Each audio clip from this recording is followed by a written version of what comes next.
Hello प्यारे बच्चों, स्वागत है आपका अपने प्यारे YouTube channel the Rage Institute में। प्यारे बच्चों, हम लोग क्या पढ़ रहे थे? हम लोग पढ़ रहे थे अपनी क्लास 9 यूपी बोर्ड की हिंदी के काव्यखंड को।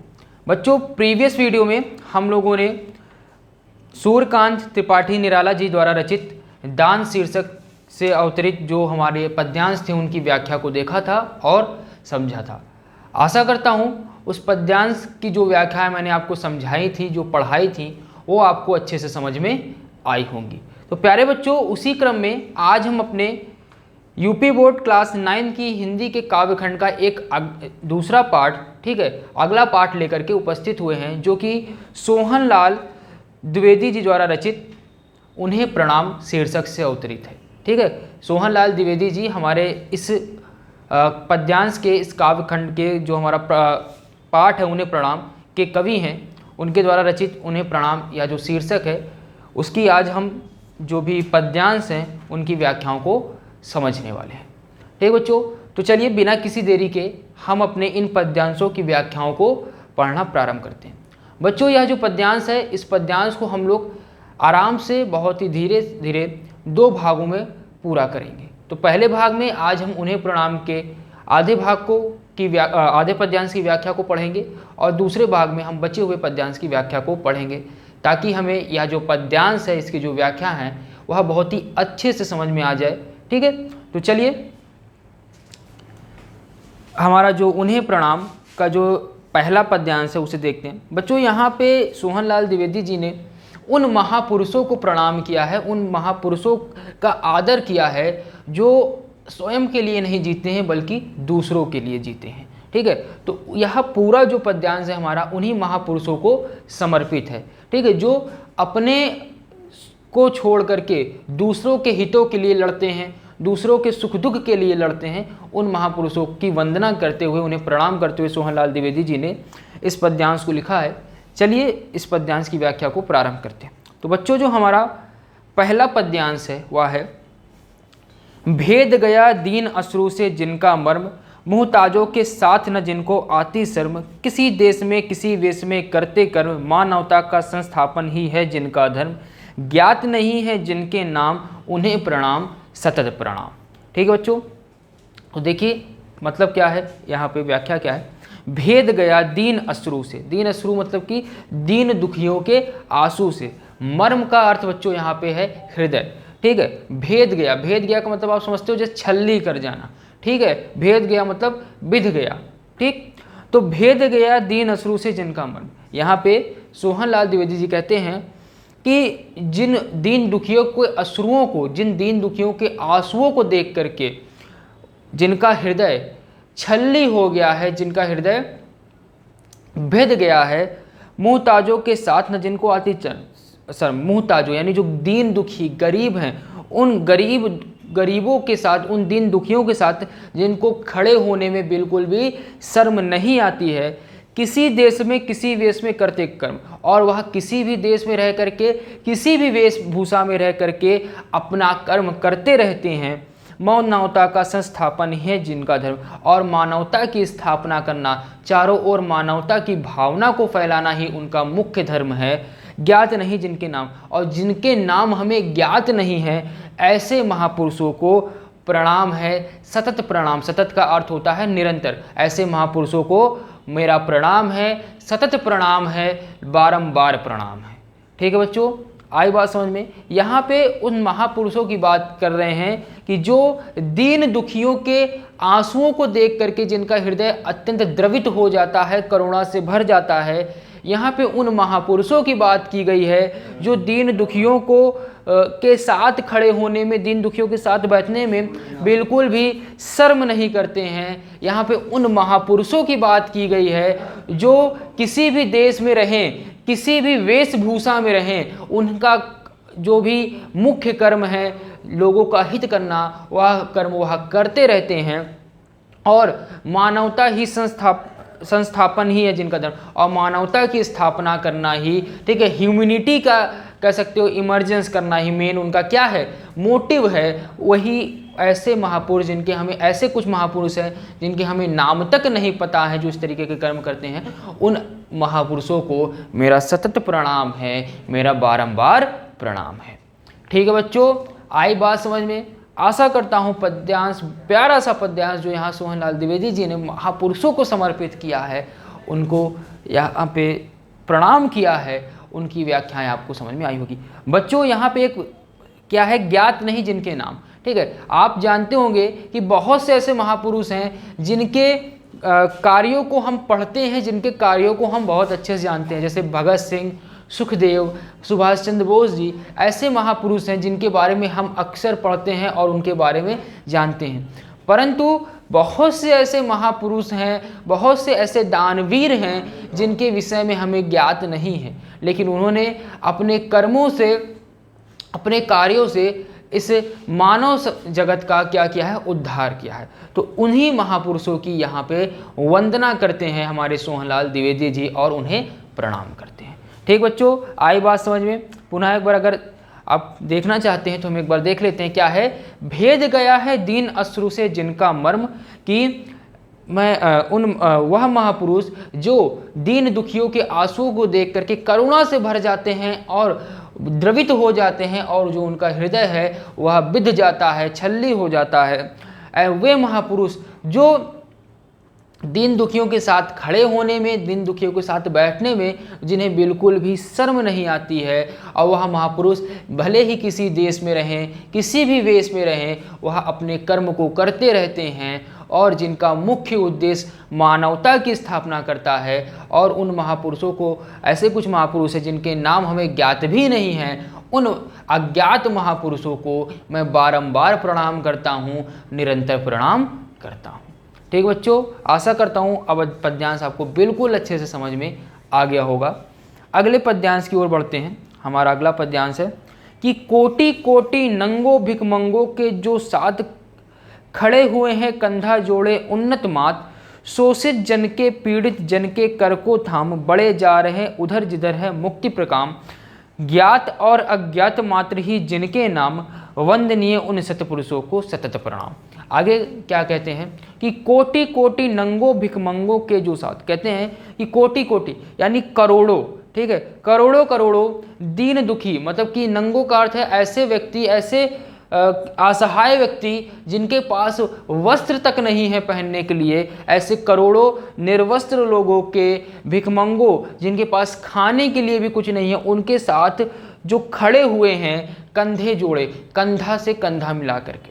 ठीक है, ऐसे करोड़ों लोग जो दलित हैं, जो असहाय हैं, ऐसे लोगों के साथ कंधे से कंधा जोड़े जो खड़े हुए हैं, उन्नत मात, अपने मस्तक को ऊंचा उठाए हुए, कंधे से कंधा जोड़े हुए जो खड़े हैं, शोषित जन के पीड़ित जन के कर को थाम, और वह जो शोषित लोग हैं, जो पीड़ित लोग हैं, उनके हाथों को थाम कर अर्थात हाथ थाम का मतलब वो थाम करके, उन शोषित लोगों के, उन पीड़ित लोगों के हाथ को थाम करके बढ़े जा रहे हैं। वह क्या हो रहे हैं, बढ़ते चले जा रहे हैं उधर जिधर है मुक्ति प्रकाम। मुक्ति प्रकाम का अर्थ है जिधर मुक्ति का मार्ग है, और वह सभी लोगों का हाथ थाम करके वह महापुरुष बढ़ते जा रहे हैं जिस ओर उनका मुक्ति का धाम है, जिस ओर उनकी मुक्ति है।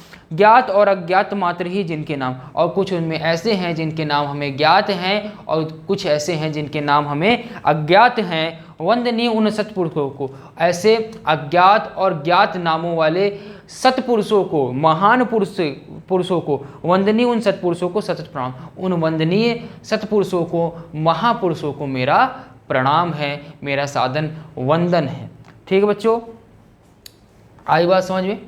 पुनः एक बार व्याख्या को देखते हैं क्या है। कोटि कोटि नंगो भिखमंगों के जो साथ, कि जो करोड़ों दलितों के साथ हैं, कंधे से कंधा मिला करके खड़े हुए हैं और अपने मस्तक उन्नत मात, और अपने मस्तक को उठा करके खड़े हुए हैं, और जो शोषित और पीड़ित लोग हैं उनका हाथ थाम करके उनको उस ओर ले जा रहे हैं जिस ओर उनकी मुक्ति है। ऐसे ज्ञात और अज्ञात जो हमारे जिनके नाम हैं, ऐसे जो महापुरुष हैं जिनके कुछ नाम हमें ज्ञात हैं और अज्ञात हैं, ऐसे वंदनीय सतपुरुषों को मेरा बारंबार प्रणाम है, मेरा कोटि कोटि प्रणाम है। ठीक है बच्चों, आई बात समझ में? आशा करता हूँ पद्यांश आपको समझ में आ गया होगा। आगे पद्यांश की ओर बढ़ते हैं। आगे क्या है? जिनके गीतों के पढ़ने से मिलती शांति, जिनके तानों के सुनने से झिलती भ्रांति, छा जाती मुखमंडल पर यौवन की कांति, जिनकी टेकों पर टिकने से टिकती क्रांति। अब यहाँ क्या बताया जा रहा है कि जिनके गीतों के पढ़ने से मिलती शांति, यहाँ पे सोहनलाल द्विवेदी जी बताते हैं कि ऐसे महापुरुष, जो महापुरुष हैं, उनके गीतों को पढ़ने और सुनने से, ठीक है, उनके गीतों को पढ़ने से हमें क्या मिलती है? शांति मिलती है। जिनकी तानों के सुनने से झिलती भ्रांति, और जिनकी तानों को, तान अर्थात जब लोग गाना गाते हैं तो तान लगाते हैं, ठीक है, तो उन तानों की बात की जा रही है। तो जिनकी तानों के सुनने से झिलती, झिलती मतलब खत्म होती है, भ्रांति अर्थात भ्रम, कि जिनके गीतों को पढ़ने से हमें शांति प्राप्त होती है, और जिनके तानों को सुन करके हमारी जो भ्रम है वह दूर हो जाता है। छा जाती मुखमंडल पर यौवन की कांति, और हमारे मुखमंडल पर, ठीक है, जो जवान लोग हैं उनके मुखमंडल पर क्या होती है? यौवन की कांति, ठीक है, यौवन की जो कांति यानी यौवन का जो प्रकाश है वह क्या होता है? छा जाता है। जिनकी टेको, टेक यानी कह सकते हो कि आप कह सकते हो जिद या दृढ़ निश्चय, ठीक है, जिनकी टेकों पर टिकने से टिकती कांति, कि जिनके टेकने पर, जिनके दृढ़ निश्चय पे जो क्रांतियां हैं वह टिकी होती हैं, ठीक है, ऐसे महापुरुषों को मेरा बारंबार प्रणाम है, ऐसे महापुरुषों को मेरा सतत प्रणाम है। ठीक है बच्चों, आई बात समझ में आपको?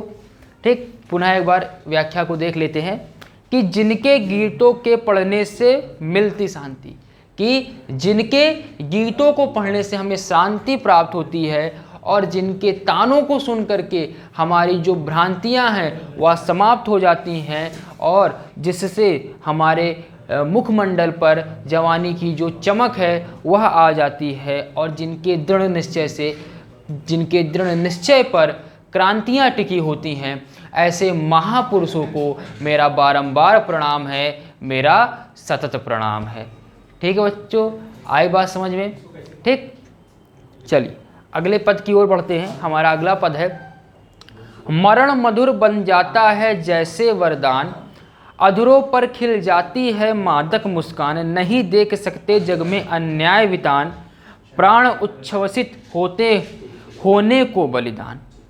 ठीक, अब यहाँ क्या है? मरण मधुर बन जाता है जैसे वरदान, कि बताते हैं कि वे महापुरुष जिनके लिए मरना भी मधुर और वरदान के समान हो जाता है, अधरों पर खिल जाती है मादक मुस्कान, और जिनके अधरों अर्थात जिनके होठों पर क्या होती है? एक मादक अर्थात नशीली मुस्कान, ठीक, मादक मुस्कान हमेशा बनी रहती है। नहीं देख सकते जग में अन्याय वितान, और जो इस संसार में अन्याय रूपी तंबू, वितान का अर्थ होता है तंबू, जो अन्याय रूपी तंबू को इस संसार में फैलता हुआ नहीं देख सकते हैं, प्राण उच्छ्वसित होते होने को बलिदान, और जिनके प्राण हमेशा उत्साहित होते हैं बलिदान होने के लिए, ऐसे महापुरुषों को मेरा बारंबार प्रणाम है, मेरा सतत प्रणाम है। ठीक है, आई बात समझ बच्चों? पुनः एक बार देखते हैं कि मरण मधुर बन जाता है जैसे वरदान, अधरों पर खिल जाती है मादक मुस्कान, नहीं देख सकते जग में अन्याय वितान, वितान का अर्थ तंबू होता है, ठीक है, नहीं देख सकते जग में अन्याय वितान, प्राण उच्छ्वसित होते होने को बलिदान। ठीक है, तो क्या है बच्चों कि ऐसे महापुरुष जिनके लिए मरण अत्यंत मधुर और वरदान के समान होता है, जिनके अधरों पर हमेशा कैसा भी कह सकते हैं सिचुएशन हो, कैसी भी स्थिति हो, हर स्थिति में उनके मुख पर हमेशा मुस्कान बनी रहती है, और जो इस संसार में बिल्कुल से भी अन्याय का वितान अर्थात अन्याय रूपी जो तंबू है उसको फैलता हुआ नहीं देख सकते हैं, जो हमेशा उत्साहित रहते हैं अपने प्राणों को बलिदान देने के लिए, अपने प्राणों का बलिदान देने के लिए, ऐसे महापुरुषों को मेरा सतत प्रणाम है, मेरा करोड़ों बार प्रणाम है। ठीक बच्चों, आई बात समझ में? आशा करता हूँ पद्यांश आपको समझ में आ गया होगा। आगे बढ़ते हैं। जो घावों पर मरहम का कर देते काम, उन्हें उन सहृदय हृदयों को मेरे कोटि प्रणाम। आगे क्या है कि जो घावों पर मरहम का कर देते काम, कि ऐसे महापुरुष जो घावों पर मरहम का काम करते हैं, ठीक है, जो घाव है उन पर जो महापुरुष घावों का काम कर देते हैं, उन सहृदय हृदयों को और ऐसे उदार हृदय वाले, ठीक है, उदार हृदय को धारण करने वाले को मेरा कोटि प्रणाम, मेरा करोड़ों बार प्रणाम है। ठीक है, क्या है कि जो महापुरुष घावों पर मरहम का काम करते हैं और ऐसे उदार हृदय वाले महापुरुषों को मेरा बारंबार प्रणाम है, मेरा करोड़ों बार प्रणाम है। ठीक है बच्चों, आई बात समझ में? आशा करता हूँ पद्यांश समझ में आपको आ गया होगा। आगे बढ़ते हैं। आगे पद्यांश हमारा क्या है? आगे है कि उन्हें जिन्हें है नहीं जगत में अपना काम, राजा से बन गए भिखारी तज आराम। तज का अर्थ होता है त्याग कर, ठीक है, छोड़कर। तज आराम दर दर भीख मांगते सहते वर्षा घाम, दो सूखी मधुकरियाँ। मधुकरियाँ का अर्थ होता है रोटी। दो सूखी मधुकरियाँ दे देती विश्राम, जिनकी आत्मा सदा सत्य का करती शोध, जिनको है अपनी गौरव गरिमा का बोध, उन्हें दुखी कर दया क्रूर पर आता क्रोध, अत्याचारों का अभिष्ट जिनको प्रतिशोध, उन्हें प्रणाम सतत प्रणाम। क्या है देखते हैं इसकी व्याख्या। उन्हें जिन्हें नहीं जगत में अपना काम, कि यहाँ बताया जा रहा है कि वे जिनको इस जगत में अपना स्वयं का कोई भी काम नहीं है, राजा से बन गए भिखारी तज आराम, और वह जो महापुरुष हैं वह महापुरुष अपने आराम को त्याग करके राजा से भिखारी बन गए हैं, लोगों को दान दे दे करके, लोगों की सेवा कर करके। दर दर भीख मांगते सहते वर्षा घाम, और वह दर बदर भीख मांगते हैं, ठीक है, दर बदर भीख मांगते हुए वर्षा और धूप को सहते हैं। दो सूखी मधुकरियाँ दे देती विश्राम, और उन्हें दो सूखी रोटियाँ भी क्या कर देती, संतोष दे देती हैं, उन्हें विश्राम दे देती हैं। जिनकी आत्मा सदा सत्य का करती शोध, और ऐसे व्यक्ति जिनकी जो आत्मा है वह सदा सत्य की खोज में लगी रहती है, सत्य का शोध करती रहती है, जिनको है अपनी गौरव गरिमा का बोध, और जिनको अपने देश की, अपने लोगों की गौरव और गरिमा का बोध है, अर्थात गौरव और गरिमा का ज्ञान है। जिन्हें दुखी पर दया, क्रूर पर आता क्रोध, और ऐसे व्यक्ति जिनको दुखियों को देख करके, दीन दुखियों को देख करके दया आती है, और जिनको क्रूर व्यक्तियों को देख करके क्रोध आता है। अत्याचारों का अभिष्ट जिनको प्रतिशोध, और जो अत्याचारियों के प्रति क्रूरता, अत्याचारियों के प्रति हमेशा क्रोध भावना रखते हैं, अत्याचारियों से हमेशा प्रतिशोध लेने की भावना रखते हैं, ऐसे महापुरुषों को मेरा प्रणाम है, ऐसे महापुरुषों को मेरा सतत प्रणाम है। ठीक है बच्चों, आई बात समझ में? पुनः एक बार इस पद्यांश की व्याख्या को देखते हैं। क्या है कि बताया गया है कि ऐसे व्यक्ति जिनको इस जगत में स्वयं का कोई भी काम नहीं है, वह इस जगत में दूसरों के लिए जीते हैं, जो दूसरों की सेवा करते करते स्वयं राजा से भिखारी बन गए हैं, अपने सारे आराम को त्याग करके, और दान देते देते वह अब भिखारी हो गए हैं, और वह भिखारी भीख मांगते मांगते वर्षा और धूप सारी चीज़ों को सहते हैं। ठीक है, और उनको जो दो सूखी रोटियाँ प्राप्त हो जाती हैं, उन दो सूखी रोटियों में भी उन्हें संतोष मिल जाता है, उन्हें विश्राम मिल जाता है। और ऐसे व्यक्ति जिनकी आत्मा हमेशा सत्य की खोज में लगी रहती है, सत्य का शोध करती रहती है, ऐसे व्यक्ति जो अपनी गौरव गाथाएँ और अपने देश की गरिमा का ज्ञान रखते हैं, जिन्हें दुखियों को देख करके दया की भावना और क्रूर व्यक्तियों को देख करके क्रोध की भावना आती है, जो हमेशा अत्याचारियों से प्रतिशोध लेने की भावना रखते हैं, ऐसे महापुरुषों को मेरा बारंबार प्रणाम है, मेरा सतत प्रणाम है। ठीक बच्चों, मेरा निरंतर, सतत अर्थात निरंतर प्रणाम है। आई बात समझ में बच्चों? आशा करता हूँ आपको बात समझ में आ गई होगी। क्षमा चाहेंगे। तो बच्चों, आशा करता हूँ आज की पढ़ाई की पद्यांश की व्याख्याएं आपको अच्छे से समझ में आ गई होंगी। तो बच्चों, हम उन्हें प्रणाम पद्यांश को यहीं पे आज विराम देते हैं। अगले भाग में हम आगे के पद्यांशों को पढ़ेंगे और उनकी व्याख्याओं को समझेंगे। आज के लिए प्यारे बच्चों बस इतना ही। मिलेंगे अगले भाग में इन महापुरुषों की वंदना में जो सोहनलाल द्विवेदी जी ने जो भी पद्यांश लिखे हैं उनकी व्याख्याओं को आगे देखने के लिए। आज के लिए बच्चों बस इतना ही। मिलेंगे अगले भाग में आगे के पद्यांशों के साथ। अगर वीडियो आपको पसंद आई हो बच्चों तो वीडियो को लाइक करें, वीडियो को शेयर करें और इसी तरह से हमारे साथ जुड़े रहें और पढ़ते रहें। धन्यवाद।